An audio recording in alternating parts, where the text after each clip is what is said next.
Shabbat Shalom. Notre paracha, la construction du Mishkan, la fin de la construction du Mishkan.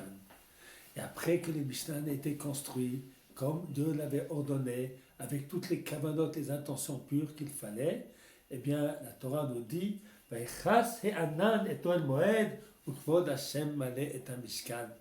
Eh bien, que la nuée de gloire divine, eh bien, elle résidait dans le Mishkan.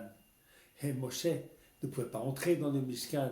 La puissance de cette lumière divine qui s'y trouvait était tellement forte. Et alors nous dit le Passouk que Moshe Rabbeinu va pouvoir entrer dans le Mishkan lorsque la Shrina, lorsque cette nuée, eh bien, s'envole, se lève, laisse de la place. Et puis, également pour les voyages, tant que la Shrina se trouvait dans le Mishkan, eh bien, les enfants d'Israël ne voyageaient pas. Et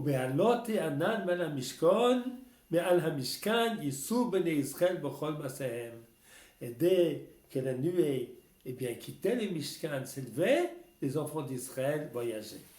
Qu'est-ce que signifie tout cela?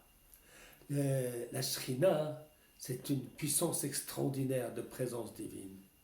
Tellement extraordinaire qu'à ce moment-là, l'homme ne peut pas agir. Et c'est ainsi que Moshe Rabbeinu ne pouvait pas entrer dans le Mishkan et parler avec Hachem. Les enfants d'Israël ne pouvaient pas voyager. Mais cette lumière puissante, eh bien, elle a éclairé les enfants d'Israël.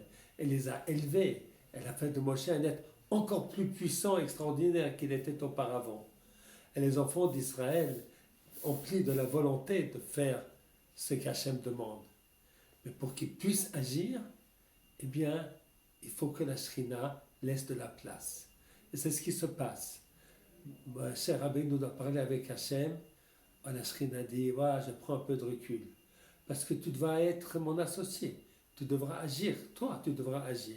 Alors je te laisse de la place. Ainsi, lorsque vient le temps de voyager, eh bien, HaKadosh Baruch Hu lève la nuée pour que les enfants d'Israël prennent leurs responsabilités et avancent dans l'espace, avance dans le temps, avance dans l'histoire. Shabbat Shalom à tous.